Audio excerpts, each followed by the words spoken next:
Assalamualaikum warahmatullahi wabarakatuh. Halo sahabat Muslimah Jakarta, kembali lagi sama aku Azma dalam obrolan bareng Besti. No Jasmine, Jasdin.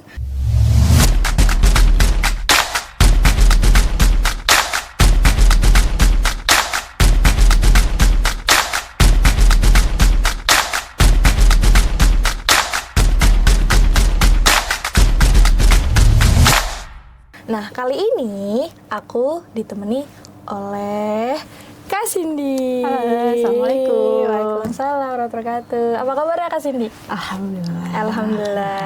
Aman ya, hari ini udah melewati kegiatan yang Alhamdulillah, semua sudah terlewati. Alhamdulillah. Sedikit. Oke. Kita mau membahas apa nih, Kak? Mau ngebahas yang kayak tiap tahun nih jadi perbincangan dulu ya Kak, di tahun ajaran baru gitu ya. Biasanya kan kalau tahun ajaran baru diisi dengan kegembiraan ya, kegembiraan, bahagia karena dari yang tadinya anak kelas bahasa sekarang nih Kak, 2 itu out gitu, jadi anak agit gitu kan, gitu. Nah tapi di sisi lain ternyata ini jadi permasalahan di sekitar orang tua juga gitu. Karena mungkin di anaknya ini mereka naik kelas atau mungkin yang baru mau sekolah, lagi siap-siap sekolah, tapi orang tua lagi mempersiapkan mungkin dari pendaftarannya gitu ya, dari pendaftaran sekolah gitu Kak. Yang kita lihat dari pendaftaran juga ada mungkin apa ya Kak, permasalahan kayak mungkin zonasi gitu, atau kalau misalnya udah apa namanya, pendaftarannya udah, terus kan nanti ada jalur-jalur ya Kak, ada jalur-jalur, berharap di jalur ini ternyata harus melalui pendaftaran jalur yang lain, sampai nanti menunggu kalau misalnya nanti di titik nggak keterima juga, akhirnya sampai di yang terakhir harapan gitu, yang ya udah yang penting asal masuk di mana aja gitu kan, padahal kan ada sekolah yang diinginkan gitu kan, kayak gitu. Nah walaupun itu udah selesai gitu Kak, udah selesai, udah mungkin lagi enak karena apa ya, lagi bahagia karena sudah dapet sekolahnya, tapi orang tua atau anaknya sendiri itu bimbang karena belum alat tulis yang ada, yang belum disiapin gitu kan, apa namanya, kendalanya gitu kan, itu kan relate banget ya teman-teman gitu kan. Tadi udah ini nih bahagia gitu, tapi harus ada yang aduh ini gimana nih gitu kan, masalah alat tulis juga belum apa ya, belum disiapkan gitu Kak. Nah kenapa sih menurut Kak Cindy hal itu tuh selalu terjadi setiap tahunnya gitu ya? Yang maksudnya permasalahan itu masih di situ gitu. Apakah ada sebab mendasar dari persoalan ini? Oke. Ya memang ini ya, ini selalu terjadi ya, berulang kali gitu ya, bahkan setiap tahun ajaran baru gitu ya Kak. Nah ini apalagi permasalahannya itu ya kurang lebih juga sama gitu ya, kayak misalnya kita lihat aja gitu ya kondisi di lapangan gitu ya, ketika apa namanya, orang tua gitu ya, dia sibuk apa namanya tuh berebut kursi gitu ya buat anaknya gitu ya, untuk bisa masuk ke sekolah negeri terutama, apalagi di mana dianggap gitu ya orang tua ini sekolah negeri itu bisa gratis gitu ya, padahal faktanya gitu ya yang gratis ini kan baru di wilayah Jakarta aja gitu ya, sedangkan di daerah ini dia masih harus membayar uang sekolah gitu. Begitu juga dengan tadi dikatakan biaya perlengkapan sekolah, termasuk juga seragam, ini juga masih menjadi beban besar ya bagi orang tua gitu, yang dia memang harus mengeluarkan ya kisaran mungkin sekitar 1 atau 2 jutaan gitu. Bahkan pernah juga ya, kita pernah dengar kasus gitu ya, di mana ada anak usia SD gitu ya, dia bahkan lebih memilih bunuh diri gitu ya, hanya karena tidak ingin membebani orang tuanya ini membeli alat tulis. Gitu. Begitu juga kemarin juga gitu ya, apa tuh yang namanya anak-anak mahasiswa gitu kan, yang dia apa yang namanya nggak mau daftar ulang, padahal kan dia udah diterima ya di universitas tertentu gitu ya. Cuma karena apa? Cuma karena memang biaya UKT-nya yang mahal. Jadi lebih baik Gitu. nggak jadi deh. Iya, gitu jadi ya. nggak jadi mengundurkan diri, jadi malah jadi memilih aku mendingan kuliah apa kerja nih gitu. Padahal punya potensi, Padahal ya, punya Kak? potensi, punya kemampuan untuk lanjut lagi gitu ya, karena keterbatasan biaya tadi gitu ya, dia jadi mengurungkan niatnya itu gitu. Begitu juga apa tadi zonasi gitu ya, ini memang ribet gitu ya dengan menerima mahasiswa baru tadi terkait berdasarkan tadi zonasi itu. Terus apalagi kondisi di lapangan. Oh ini apa masih banyak juga gitu ya di daerah-daerah ini yang memang masih kekurangan guru. Itu juga fasilitas, kualitas sekolah ini juga masih belum merata gitu ya, makanya masih ada aja gitu ya muncul istilah-istilah sekolah favorit atau sekolah yang biasa aja gitu. Terus juga akses juga ya untuk bisa sampai ke sekolah ini juga masih belum memadai gitu ya, mereka terutama di daerah-daerah gitu ya yang mungkin daerah terpencil gitu ya, yang mereka harus datang ke sekolah itu melakukan perjalanan yang jauh. Bahkan di Aceh pernah lihat nggak? Aku lihat Ya kan? tuh, yang ini nggak sih Kak, ibunya ngevideoin dia harap-harap cemas. Harap karena dia harus bertarung nyawa Iya, gitu dan kan. itu cuma tali doang. Iya, tali doang. sobat. Dia harus nyebrangin sungai dengan tali itu gitu ya. Ini sebenarnya mau sekolah atau mau uji nyali nih Kak? Gitu. Dan ya di satu sisi ya Kak, di satu sisi yang teman-teman yang dapat sekolah yang udah alhamdulillah jalur ini udah dapat gitu. Cuman kadang kayak ya udahlah sekolah gitu kan, kita emang entengin yang penting udah dapet ini. Tapi di satu sisi ada yang anak semangat sekolah gitu ya, tapi terkendala terkait fasilitas tadi gitu ya. Iya, betul. Ini kan emang berarti kalau bisa dibilang masih perlu dievaluasi ya kan? Iya, betul. Ini memang mungkin kalau permasalahannya ini cuma terjadinya ya, maksudnya terjadi ini 1 atau 2 kali, ya mungkin ini terkait masalah teknis gitu ya. Tapi karena ini memang terjadinya setiap tahun gitu kan, terus jadi malah permasalahannya juga kurang lebih sama gitu ya. Berarti kan wajar gitu ya kalau kita memang mempertanyakan ini gitu ya. Berarti kan jangan-jangan memang ada yang harus perlu dievaluasi gitu ya dari sistem pendidikan kita saat ini gitu. Berarti kalau misalnya terkait ngomongin tentang evaluasi, mengapa hal ini bisa terjadi gitu ya? Maksudnya apakah apa yang salah itu gimana Kak? Nah ini ya, ada juga gitu ya. Ini ada juga yang beranggapan gitu ya bahwa memang di dalam sistem ekonomi kita saat ini gitu ya, pendidikan ini memang cenderung dianggap sebagai layanan yang juga memiliki nilai ekonomi gitu ya. Jadi akibatnya gitu ya, pendidikan yang berkualitas ini masih sering dipengaruhi oleh kemampuan ekonomi masyarakat gitu. Makanya nggak heran gitu ya kita masih sering dengar istilah tadi sekolah favorit, sekolah unggulan gitu ya. Bahkan juga masih ada juga gitu ya akhirnya orang tua ini rela gitu ya mengeluarkan uang lebih gitu ya supaya anaknya ini bisa masuk ke sekolah yang lebih baik lagi. Iya juga ya Kak, tadi yang apa kasih disampaikan ada orang tua yang rela ngeluarin biaya lebih gitu kan supaya mungkin tadi ada sekolah yang dianggap favorit gitu kan, yang akhirnya mengeluarkan biaya lebih supaya anaknya masuk di sekolah itu gitu kan.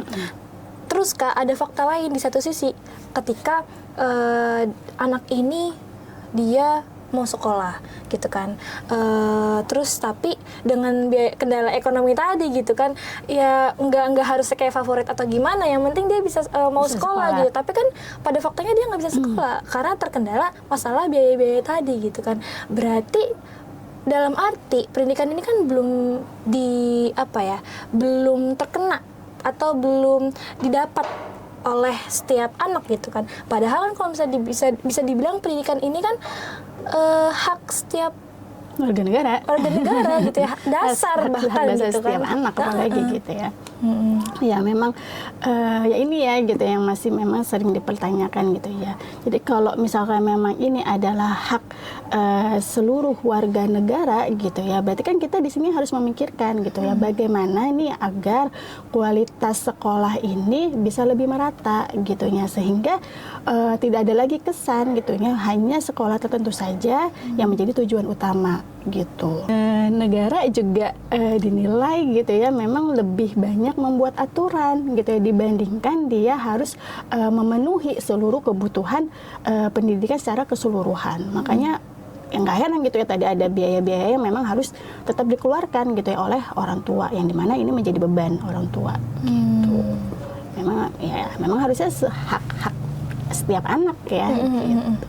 Tadi Kak Cindy menyampaikan gitu kan ada efek dari kurangnya pemerataan gitu ya, kurangnya pemerataan pemerintah dalam mengurusi masalah pendidikan ini gitu kan. Ya mungkin tadi kayak tadi Kak Cindy sampaikan ada akhirnya efeknya adalah ada anak dari NTT ya kan, kalau nggak salah umurnya 10 tahun itu nggak sih Kak, yang tadi Kakak udah notice itu bunuh diri kan, taunya kenapa dia bisa bunuh diri karena pendidikan, karena dia ngasih surat kan Kak, ngasih surat yang isinya itu intinya dia kecewa gitu, lahir dari keluarga yang miskin sampai saking miskinnya dia mau beli alat tulis aja tuh dia nggak bisa mampu gitu kan. Nah berarti kalau misalnya ngomongin pemerataan gini, yang salah itu apakah dari zonasi gitu kan, karena kan kalau misalnya dibilang ada yang mengatakan kalau zonasi itu dia bagus gitu kan Kak, karena dia apa ya gitu meratakan ya? lebih adil gitu kan. Tapi ada yang mengkritik walaupun itu ada zonasi tapi tetap aja nyatanya belum rata gitu, belum rata masalah itu tuh. Itu gimana Kak? Ya memang sebenarnya tujuan dari zonasi itu gitu ya memang adalah untuk pemerataan akses gitu ya. Tapi kan pada kenyataannya gitu ya masih banyak gitu ya orang tua justru yang merasa gitu ya bahwa kualitas sekolah kita itu masih belum merata gitu. Jadi kalau misalnya nih semua sekolah gitu ya ini kualitasnya ini sama baiknya gitu ya, pasti kan nggak ada lagi gitu ya orang tua yang sibuk mencari sekolah tertentu gitu. Jadi sebenarnya permasalahannya itu bukan cuma terletak pada tadi zonasi tadi gitu ya, tapi juga sebenarnya terletak juga pada pemerataan kualitas pendidikan. Pemerataan kualitas pendidikan berarti kayak misal terkait fasilitas gitu ya Kak, tadi guru gitu ya, dan lain sebagainya gitu kan, bahkan keadaan nyaman di sekolah pun itu kan penting gitu ya. Nah berarti Kak Cindy memandang gitu ya, memandang kualitas pendidikan saat ini itu mulai dari kayak fasilitasnya, gurunya itu gimana sih Kak? Maksudnya kan yang sedikit aku tahu ya Kak, kayak contoh guru aja yang honorer gitu kan, gitu, itu beda-beda gitu kan, bisa walaupun maksudnya gini, beda dapatnya gitu, tapi pada intinya yang sama mereka dapat kecil gitu. Nah sebenarnya tuh gaji guru itu bagaimana gitu kan, itu kan masih belum tahu ya Kak, kualitas itu gimana Kak?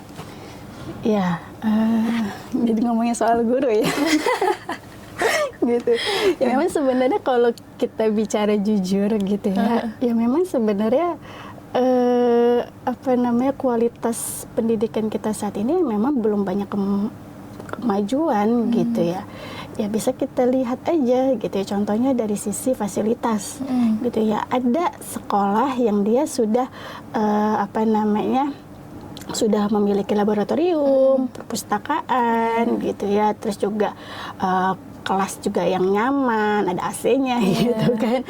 Terus juga dia ada akses internet pula gitu. Bahkan mungkin fasilitas yang lebih modern lagi gitu ya. Tapi di tempat lain gitu ya, ini juga ada juga gitu ya sekolah yang dia bahkan masih harus berjuang gitu ya dengan keterbatasan kelas gitu. Bahkan ada kelas yang mungkin atapnya bocor gitu kan, yang mungkin dia sering kebanjiran dan sebagainya gitu. Ada juga yang dia kekurangan fasilitas gitu.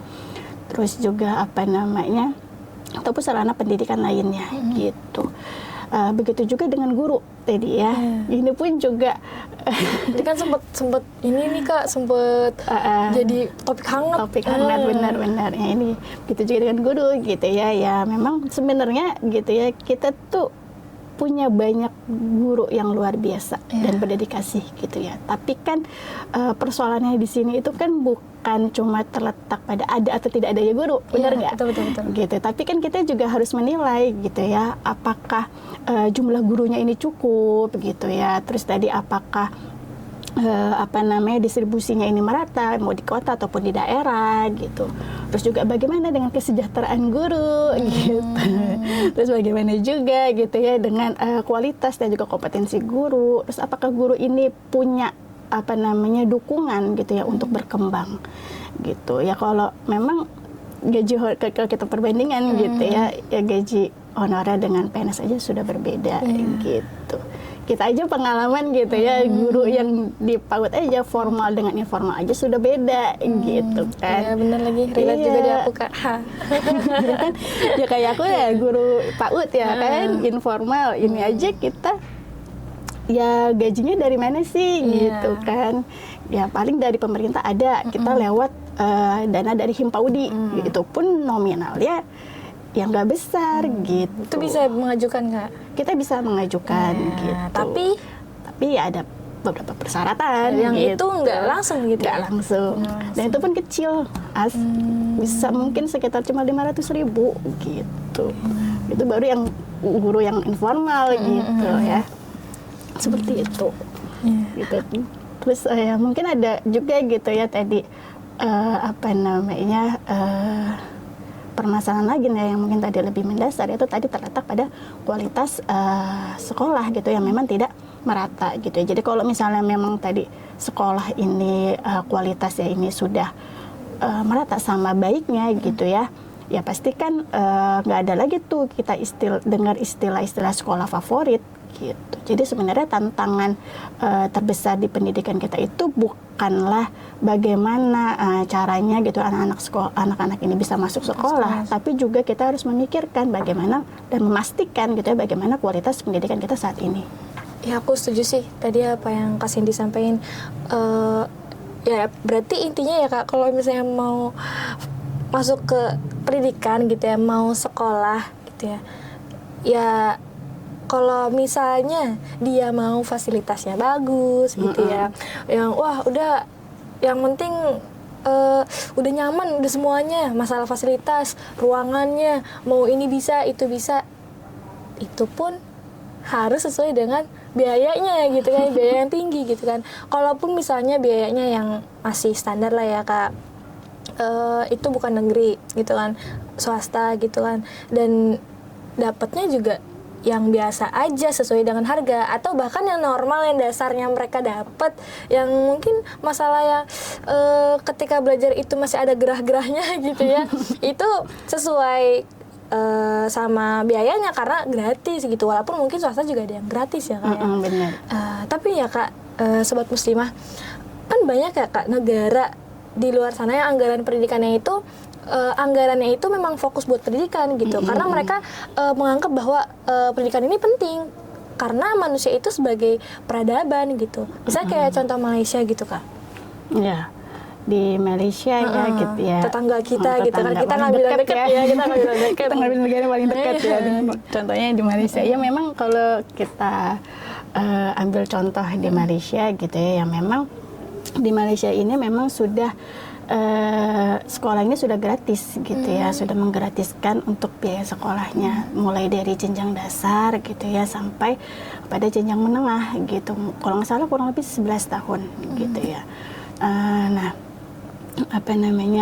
pemerintah gitu ya di sini sudah menanggung biaya sekolahnya, bahkan dia juga meminjamkan buku-buku teks pelajarannya gitu ya secara cuma-cuma gitu. Jadi orang tua ini ya umumnya gitu ya hanya mengeluarkan sejumlah biaya kecil tahunan gitu ya, kayak mungkin untuk biaya ekskul aja gitu. Beda dengan di Indonesia gitu ya.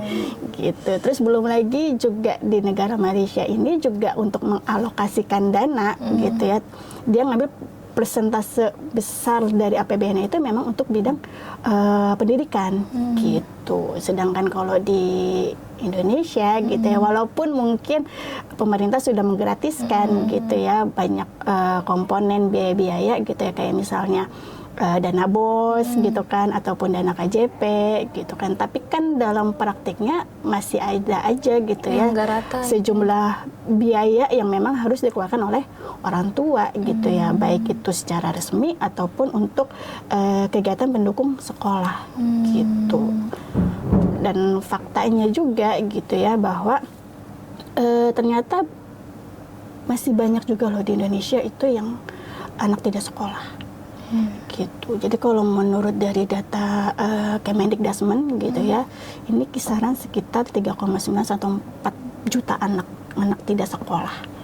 Itu termasuk banyak ya? Ya banyak banget lah, Banyak berarti banget. kan. Dan tahu nggak penyebabnya itu kenapa?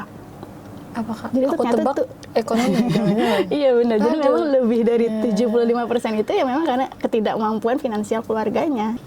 Di Malaysia tadi ya mereka paling orang tua hanya mengeluarkan tadi sejumlah uangnya kecil gitu, hanya untuk kayak sumbangan sukarela aja untuk ekskul gitu. Sedangkan kalau di Indonesia gitu kan, meskipun tadi sekolah gratis, tapi juga masih ada juga gitu ya sejumlah biaya yang memang harus dikeluarkan gitu. Ya umumnya apa sih biasanya biaya-biaya yang dikeluarkan gitu ya? Ya kayak misalnya uang seragam gitu kan. Ini aja seragam juga ada banyak gitu ya. Seragam nasional, Iya, benar-benar. baju olahraga gitu kan, terus pramuka, itu aja udah banyak banget. Ada lagi baju khusus sendiri gitu ya untuk kejuruan gitu. Belum lagi juga atribut gitu ya, kayak topi, dasi, terus alat tulis ya yang tadi juga di notis ya, alat tulis, tas Belum lagi sekolah. nanti biaya-biaya keluarin kerja kelompok. Nah iya, kerja kelompok. Belum lagi nanti ini Kak, anak yang jauh, mau kita dapatnya di sekolahnya itu tapi jauh dari rumah. Oh iya, ongkos ongkos belum. lagi. Aduh, iya kan? Walaupun mungkin ada Jaklingko gitu Iya. ya, kalau tapi di Jakarta ada Jaklingko gratis. Tapi kan sekarang Ada kayaknya kendaraan ada gratis notis bilangnya bayar nih sekarang Jaklingko. Gitu. Nah ini gimana gitu kan? Apalagi Jaklingko juga kan nggak setiap gang juga berhenti gitu ya. Gitu. Terus ada juga dia juga harus orang tua juga dipungut biaya iuran komite. Iya, bener nggak? betul, Ya kan? betul. Study tour.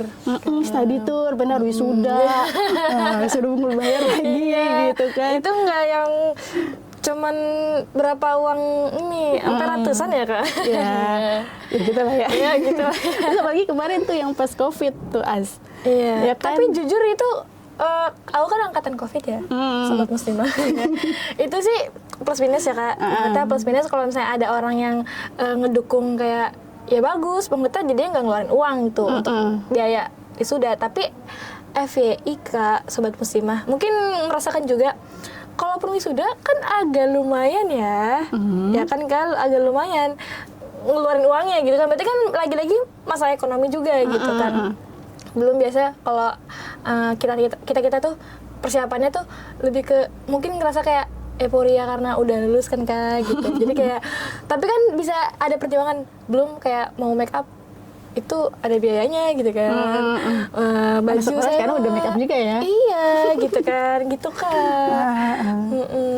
Ya memang ya ya mungkin kalau COVID ya mungkin plusnya ya nggak perlu Nggak dia terlalu. ngeluarin uang jajan, uang ongkos, lebih gitu ke kan, kuota terus ya. wisuda. Tapi kan ada biaya lain yang memang tetap harus dikeluarkan Iya, tetap gitu sih. ya. Apa ya misalkan ya mau nggak mau orang tua harus nyiapin HP, laptop gitu. Yang tadinya mungkin anak nggak kita kasih HP gitu kan, mau nggak mau karena dia harus mengerjakan tugas sekolah tadi gitu kan, ya kita mau nggak mau harus beli HP, Dan beli efek laptop sampingnya gitu. Ke perkembangannya juga. Perkembangan ekonomi Jadi ya lagi kemana-mana gitu kan. Iya. Gitu. Cuman dari pendidikan aja efeknya bisa kemana-mana gitu ya. Kalau tadi ya misalkan kita hitung-hitung gitu ya, kalau misalnya totalnya ini sekitar 1 sampai 3 jutaan ini per anak gitu ya, berarti apakah ini merupakan maksudnya pendidikan yang gratis gitu kan, atau memang cuma biaya SPP-nya tadi, cuma SPP-nya doang yang gratis gitu. Ini baru 1 anak gitu ya. Belum Kebayang lagi kalau misalnya semenjak COVID ya Kak, yang pernah aku baca ya Kak, semenjak COVID itu angka kelahiran anak itu meningkat. Tuh, sekarang berarti hitungannya udah sekolah gitu kan. Berarti kan ada berapa anak yang dalam satu keluarga, ada berapa anak yang dibiayai sekolah gitu kan. Tuh. Lah kalau satu anak tadi 1-3 juta, lah kalau satu keluarga misalnya ada 2 atau 3 anak yang memang dia harus sekolah itu gitu termasuk kan. gede gitu Ya, kan. itu berapa tuh total yang harus Belum lagi ditanggung maksudnya kan rata-rata orang tua desil itu. di Indonesia kan Mm-mm. enggak yang 6 sampai 10 atas tauku Iya. ya Kak. Itu masih standar yang ekonomi pas-pasan gitu. Maksudnya di ambang yang kalau ya belum lagi nanti efek kemarin COVID itu banyak yang di PHK gitu kan. Betul. Atau bahkan yang kemarin efek dari dolar naik pun itu kan salah satunya gitu kan. Itu Berpengaruh banget ya. gitu. Ya kalau terkait tadi desil ya, ini pun juga tadinya gitu ya, awal ini pernah dengar juga gitu ya. Dia awalnya dia dapet lumayan lah ada keringanan gitu kan akibat dari desil ini. Tapi pas ada peraturan baru di desil yang sekarang gitu ya, dia malah jadi nggak dapat. Gitu. Ada perubahan. Betul. Aku jadi ingat Kak, setauku ya, nanti mungkin bisa dikoreksi. KJP pun kayaknya kalau nggak salah ada perubahan desil ya. Iya, itu. Iya kan?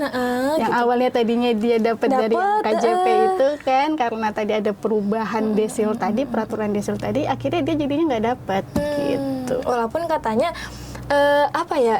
keputusannya walaupun katanya ya Kak, katanya tetap silakan yang 6 ke atas itu bisa untuk mendaftar, tapi baru bisa mendaftar ya, belum tentu dapat. Belum tentu di ACC gitu ya. Belum tentu di ACC gitu. Harusnya kalau misalnya dilihat APBN itu di Malaysia ngambilnya itu gede untuk pendidikan, kita harusnya bisa Indonesia. Karena kalau misalnya dilihat-lihat Kak, SDA-nya kan kaya banget. Melimpah ya. Melimpah gitu SDA, melimpah dengan SDA-nya gitu, sumber daya alamnya yang seharusnya itu bisa menutupi ekonomi yang mungkin tadi sampai masalah desil itu bisa ditingkatkan masyarakatnya itu rata-rata di desil yang segitu gitu kan. Nah, berarti kan bisa untuk Kak bahasanya, untuk masalah pendidikan ini menjadi kualitas gitu. Oh iya.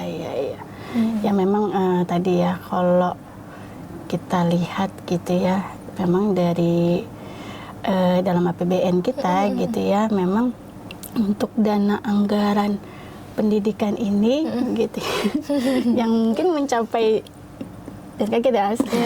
mencapai 757,8 triliun gitu ya. Ini memang kita dapatnya itu berasal mayoritas itu dari pajak. Itu gitu kayak ya. Bukan dari sumber daya alam ya, tapi mayoritas dari pajak yang dipungut juga dari rakyat. Oke. Itu nominalnya kayak pernah denger ya? Setara sama yang kemarin viral gak sih? Iya. Oke. Ya, 757,8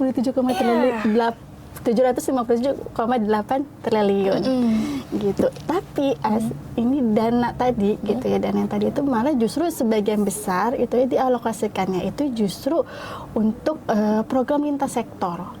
Gitu ya, contohnya ya tadi program MBG gitu. Padahal sebenarnya gitu ya, untuk investasi di bidang pendidikan ini gitu, yang namanya dia memberikan dampak yang panjang ya untuk pembelajaran, ini umumnya itu mencakup apa aja, kayak peningkatan kompetensi dan juga kesejahteraan guru gitu kan, terus juga rehabilitasi sarana dan prasarana pendidikan gitu, terus juga penguatan literasi, penyediaan bahan ajar gitu, dan juga dari survei aja juga menunjukkan tadi ya, ternyata gaji guru honorer aja ini ternyata masih di bawah standar kebutuhan hidup layak.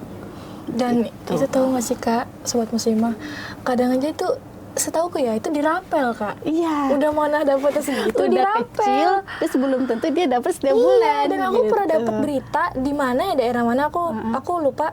Itu Masya Allah Kak, gurunya itu udah ibarat harusnya udah pensiun ya, tapi karena tadi berdedikasi sebagai guru, jarak itu ditempuh tanpa biaya coba Kak. Kayak ya Allah. Itu berarti jiwa pendidiknya benar-benar banget. Masya Allah gitu kan. Iya. Ya memang ini ya, gaji guru terutama honorer ini memang miris banget gitu ya. Makanya aku juga kemarin juga pernah sempat lihat tuh di Instagram gitu ya, yang dia guru juga tapi dia juga jadinya merangkap gitu, menjadi ojek online. Iya, gitu sambil-sambilan ya, Kak. gitu. Tapi padahal gimana ya? Kita nyambi supaya mencukupi, memenuhi kebutuhan hidup tapi kita. di sisi lain ada sekolah-sekolah yang mensyarati bahwa gurunya tidak boleh untuk double job. Maksudnya dalam arti ada sambilan. Itu jadi gimana ya kayak? Nah itu jadi masih PR banget ya gitu ya. Yang memang mungkin maksudnya baik gitu ya, supaya mungkin guru ini bisa fokus gitu ya mendidik anak. Tapi nggak ada yang bisa menjamin. Iya, nggak bisa menjamin untuk kehidupannya dia gitu ya, menjamin untuk kebutuhan hidupnya dia gitu. Ya, ini juga ya pemerintah ini juga masih ada tantangan besar gitu ya, dimana dia memang harus memperbaiki banyak sekolah nih yang mengalami kerusakan, apalagi kayak kemarin yang akibat gempa-gempa gitu, yang musibah gitu, bencana alam ya, pasti kan ada sekolah yang mengalami kerusakan gitu ya, mau nggak mau kan itu menjadi tanggung jawab negara gitu ya untuk memperbaikinya gitu. Begitu juga dengan akses ya infrastruktur untuk menuju ke sekolah itu gitu kan, terutama di daerah yang tertinggal gitu kan, yang mereka harus melewati jembatan yang rusak gitu kan, terus mungkin tadi yang sampai membahayakan nyawanya gitu kan. Gitu. Itu kayak sebenarnya notice gak sih, itu kan kayak penting banget gitu ya. Penting lah. Penting banget, tapi notice gak ya? Jadi kalau tadi kita ngomong soal masalah gaji guru tadi ya, gitu ya, kalau kita bandingkan gitu dengan tadi contoh yang misalnya di negara tetangga kita Malaysia gitu ya, memang ini punya perbandingan yang lumayan besar juga gitu ya. Berapa tuh Kak? Ya contoh misalnya kalau dari survei gitu ya rata-rata kayak misalnya gaji PNS nih gitu ya, ini kisaran rata-ratanya itu sekitar 3,5 sampai 8 juta. Itu sudah termasuk dengan tunjangan profesinya. Gitu. Dan kalau di Malaysia gitu ya, ini sekitar 4.000 sampai 6.500 ringgit. Kalau kita rupiahkan itu 14 juta sampai 23 juta. Ini berapa kali lipat nih dibandingkan dengan di Indonesia Berapa kali lipat? Bedanya lumayan. Ya itu baru PNS loh yang memang sudah terjamin gitu ya. Jadi terus lo kalau misalnya ngomongin kan PNS, terus misal ada yang komen nih, ya udah kok kayak gitu guru-guru honorer daftar PNS aja gitu. Ya, kan enggak, sebenarnya mereka juga pasti mau gitu atau kan. bisa jadi udah ada yang daftar Kak, ya kan. Cuman kan ternyata tetap aja syaratnya gitu kan. Dia kan tetap harus ada tes lagi, kuota terbatasnya tes gitu PNS, kan. terus kuotanya lagi gitu. Jadi kayak gimana ya, permasalahan ini kayak jadi kontradiksi banget ya gitu. Ada solusinya, tapi ternyata nggak menutup masalah yang ini gitu, masalah baru gitu. Jadi ya itulah, insya Allah kita membahas solusi dari masalah ini tuh gimana gitu kan, kayak gitu. Nah aku tertarik sih Kak, tadi kan kamu notice MBG gitu ya, MBG yang akhirnya kan itu kemarin tuh jadi polemik tuh Kak, jadi pembahasan hangat gitu kan, bahkan mungkin kayak sempet trending ya. Nah akhirnya kan ada keputusan baru kan Kak dari MK gitu kan, akhirnya karena kemarin itu ada yang memperjuangkan terkait masalah anggaran MBG itu disatukan atau diambil dari pendidikan, akhirnya hasil dari keputusan MK itu bahwa anggaran MBG itu nggak diambil dari pendidikan Kak, tapi itu akan berlaku 2 tahun ke depan. Oh ya sama gitu. aja dong. Nah 2 tahun menjelang ini gimana? Gitu. Nah berarti kan otomatis masalah gaji guru honorer ini kan, oh ya udah, oke, keputusannya adalah nggak dicampur nih Kak. Tapi tetap ya guru harus nunggu 2 tahun lagi gitu kan. Kan berarti kan kayak gimana gitu kan, 2 tahun ya berarti 2 tahun itu sama kondisinya saat ini, dan belum tentu 2 tahun itu nanti apakah tetap apakah merubah sejahtera guru, itu kan nggak tahu ya Kak. Gitu. Namanya peraturan ya bisa aja tiba-tiba berubah lagi gitu kan. Lagi kalau misalnya sudah ada lagi pergantian lagi gitu ya, pergantian pemimpin gitu ya, pasti kan akan berubah lagi tuh peraturan-peraturannya gitu. Iya. Ya bisa dikatakan kayak gitu, karena kan kalau misalnya kita notice kayaknya guru itu bukan dijadikan prioritas utama gitu. Seakan kayak, maaf ya bahasanya, kayak tenaga kerja untuk membimbing calon-calon pekerja gitu. Iya benar. Kan, jadi kayak memang bahkan sekarang kalau aku lihat gitu ya, justru sekolah-sekolah ini justru seperti diarahkan gitu ya, setelah mereka lulus itu mereka sudah siap bekerja. Nah gitu. itu poinnya Kak, betul poinnya, karena tadi harus ya kalau misalnya fokusnya adalah supaya mereka punya kemampuan itu bisa dipakai kemampuannya atau dipakai lah gitu ya Kak kemampuannya. Harusnya yang dia punya potensi tapi dia nggak sekolah harusnya bisa dong Kak kerja untuk memenuhi, harusnya kan. Harusnya. Gitu. Kan tadi ya Kak kita udah bahas nih masalahnya ini, ternyata udah ada solusinya nih Kak. Tapi ternyata solusi ini nggak menutup masalah yang satunya lagi gitu kan. Berarti kita butuh solusi yang benar-benar tuntas, konkret gitu kan. Yang permasalahan itu nggak yang tambah sulam. Kita masalah ini dikasih solusi ini tapi ternyata nggak menutup masalah yang satunya lagi gitu kan. Berarti Kak solusi yang konkretnya itu bagaimana? Atau kalau misalnya bisa katakan solusi mungkin menurut aku ya Kak, kalau misalnya mau mengambil solusi konkret itu kayaknya dari Islam. Tapi solusinya itu bagaimana Kak? Aku mau ya kalau kita mau jawab terkait masalah solusi, kita harus tahu dulu nih gitu ya, bahwa sebenarnya tuh pendidikan dalam Islam itu bagaimana sih gitu. Nah, kalau kita melihat gitu ya dari segi perspektif Islam gitu ya, bahwa pendidikan ini sebenarnya memang memiliki kedudukan yang sangat tinggi gitu ya, yang dimana bahkan wahyu pertama turun aja gitu ya, Allah memerintahkan kita untuk apa? Bacalah, Iqra gitu ya, bacalah. Berarti ini apa? Menunjukkan bahwa memang sebenarnya ilmu pengetahuan, mencari ilmu itu ya memang penting gitu ya bagi kaum muslim gitu. Dan Islam ini juga sangat memandang dan bukan memandang, menghargai ilmu dan juga orang yang berilmu gitu ya. Allah Subhanahu wa taala juga berfirman di dalam Quran surat Al-Mujadilah ayat 11 aja dikatakan gitu ya. Allah akan meninggikan orang-orang yang beriman dan juga orang yang diberikan ilmu pengetahuan di antara kalian beberapa derajat. Gitu ya, Allah Maha tahu apa yang kalian lakukan. Nah, dari ayat ini aja udah jelas gitu ya, bahwa bedanya orang yang berilmu dengan orang yang tidak mempunyai ilmu itu udah jelas beda gitu ya. Orang yang berilmu itu mendapatkan ditinggikan derajatnya oleh Allah gitu. Terus juga Rasulullah juga ya bersabda, dia katakan di sini bahwa menuntut ilmu itu adalah hukumnya adalah wajib bagi setiap kaum muslim gitu ya. Jadi kalau misalnya memang menuntut ilmu ini adalah suatu kewajiban gitu ya, berarti kan seharusnya masyarakat ini mendapatkan akses ya yang memadai untuk bisa dia menjalankannya itu gitu. Nah, karena itu sebagian ulama di sini ya berpendapat gitu ya, bahwa memang negara ini memiliki tanggung jawab yang besar untuk bisa menyediakan pendidikan yang baik untuk rakyatnya. Mereka juga ya sebagian ulama ini juga berpendapat gitu ya, mengungkapkan gitu ya, bahwa masalah pembiayaan tadi ya, terkait masalah pembiayaan pendidikan ini berasal dari Baitul Mal gitu ya, yang diambil itu terutama dari pos kepemilikan umum gitu ya. Jadi Islam itu melihat gitu ya sumber daya alam ya, yang kayak misalnya tadi minyak, gas gitu ya, terus apa lagi, batu bara, hasil tambang gitu ya, hutan dan lain-lain. Nah, ini sebenarnya itu merupakan hak kepemilikan umum yang dikelola oleh negara. Gitu ya. Jadi bukan dikelola oleh swasta ataupun asing. Gitu. Ya, nah hasil pengelolaannya ini gitu ya, kemudian nanti akan dikembalikan lagi untuk kebutuhan rakyat.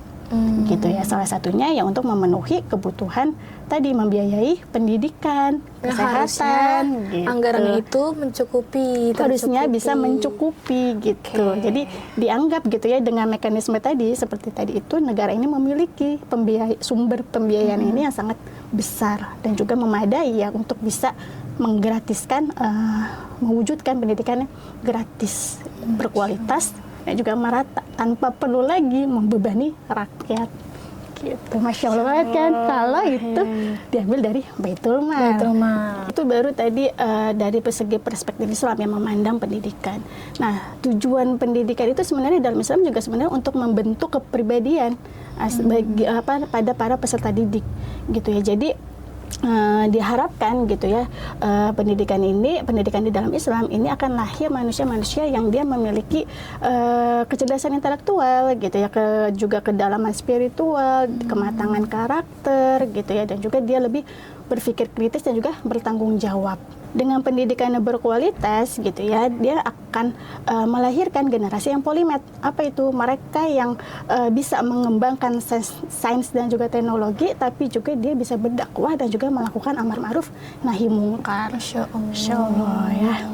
Aku jadi notice yang itu Kak, di sejarah Islam. Iya benar, jadi nggak hanya sekedar pinter aja gitu, tapi akhirnya karakternya juga dapet, akhlaknya juga diperhatikan gitu ya. Ya akhirnya lahir kayak ilmuwan muslim yang kita tahu kayak Al-Khawarizmi gitu kan, yang Masya Allah ilmunya dipakai sampai saat ini, atau bahkan ilmuwan-ilmuwan yang lain yang mungkin namanya nggak terlalu terkenal padahal awal mulanya itu dari mereka gitu, misalnya kayak penemu sabun gitu kan, atau kayak Ibnu Sina, kedokteran dan lain sebagainya gitu kan. Nah itu para ilmuwan itu nggak cuma sekedar dia pintar di bidang sains doang ya, tapi juga dia juga ahli di bidang sakofah Islam gitu. Bahkan mereka juga para penghafal Al-Quran gitu ya, Masya Allah banget. Ya kalau tadi ya dikatakan solusi gitu ya, ya memang sebenarnya kalau kita lihat dalam tadi ya politik Islam gitu ya, memang sebagian ulama ini berpendapat tadi bahwa negara ini memiliki tanggung jawab yang besar dalam menyediakan dan juga memastikan seluruh rakyatnya ini mendapatkan pendidikan yang layak. Gitu ya, berdasarkan hadis ya dari Rasulullah SAW bersabda gitu ya, bahwa imam itu adalah pemimpin, ia akan dimintai pertanggungjawaban atas rakyatnya. Jadi dari hadis ini gitu ya, ini menjadi dasar bahwa memang pemimpin itu memiliki tanggung jawab untuk mengurusi kebutuhan rakyatnya. Jadi bukan cuma sekedar cuma membuat aturan aja gitu ya, tapi dia juga harus memastikan semua kebutuhan rakyatnya ini benar-benar terpenuhi gitu, termasuk salah satunya itu pendidikan gitu. Masya Allah banget ya Kak, maksudnya real bahwa solusinya itu dalam Islam itu udah konkret, udah benar-benar tuntas gitu ya. Kayak tadi menjawab permasalahan, bukan yang solusinya itu melahirkan masalah yang baru, tapi benar-benar bahkan menutup kemungkinan masalah muncul gitu. Itu peraturan dalam Islam itu seperti itu gitu kan. Berarti permasalahan kayak tadi kurangnya pemerataan, terus fasilitas yang kurang, atau kualitas pendidikan yang tidak difokuskan dan akhirnya mengefek kepada gaji guru, kesejahteraan guru dan lain-lain sebagainya, maka itu solusinya dalam Islam itu semua ada gitu. Iya. Dan memang untuk bisa mewujudkan tadi cita-cita tadi ya memang mau nggak ada jalan lain gitu ya. Memang harus semua kaum muslim ini menerapkan Islam secara kafaas dalam sistem pemerintahan Islam gitu. Karena memang di dalam sistem pemerintahan Islam itu dalam menyelesaikan permasalahan itu bukan sekedar tambal sulam, tapi memang benar-benar dikonkretkan, dituntaskan gitu.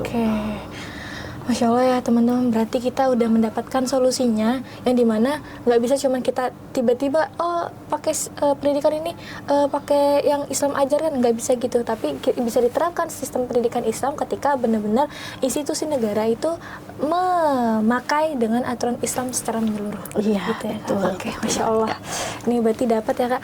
Mungkin Kak terakhir closing statement. Persoalan yang terus berulang gitu ya setiap tahun ajaran baru ini, dari yang tadi tingginya biaya perlengkapan gitu, terus ketimpangan fasilitas gitu, terus minimnya kesejahteraan guru gitu ya, ini memang menjadi permasalahan yang terus yang terus berulang gitu ya. Dan permasalahan ini ternyata bukan cuma sekedar masalah teknis aja, tapi ternyata memang permasalahan itu terletak dari masalah tata kelola dan juga sistem yang kapitalis gitu. Pendidikan seharusnya menjadi hak dasar bagi seluruh rakyat gitu ya,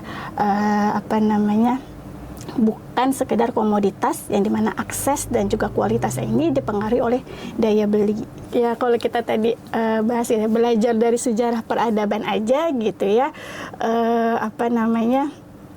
kalau kita ingin benar-benar mewujudkan gitu ya, mewujudkan ini ya berarti memang negara ini bukan cuma sekedar membuat regulasi aja, tapi negara ini harus hadir secara penuh gitu ya sebagai penyedia utama gitu. Jadi bukan cuma sekedar pembuat regulasi. Dengan penataan anggaran yang tadi yang terfokus pada kesejahteraan pengajar dan juga pemerataan kualitas gitu ya, ini diharapkan gitu ya bisa dirasakan secara nyata gitu ya oleh seluruh lapisan masyarakat gitu. Oke. Berarti mulai dari masalah pemerataan gitu ya, kualitas pendidikan, atau bahkan tadi ternyata kalau misalnya kenapa bisa pendidikan ini nggak terlalu dinotis atau kayak terlalu diutamakan, karena tadi di sistem saat ini kapitalis ini adalah pendidikan itu sebagai nilai ekonomi gitu, bukan sebagai utama untuk membangun peradaban yang gemilang gitu. Dan kalau misalnya mau fokus pada membangun peradaban gemilang yang akhirnya guru itu dimuliakan, bahkan disejahterakan, ya itu tidak lain bisa dijalankan ketika pada sistem Islam gitu. Oke. Masya Allah, alhamdulillah Sobat Muslimah Jakarta, hari ini kita dapat ilmu yang luar biasa masalah pendidikan ini. Sampai bertemu di obrolan bareng Besti selanjutnya. No Judgment, Just Deal. Assalamualaikum warahmatullahi wabarakatuh.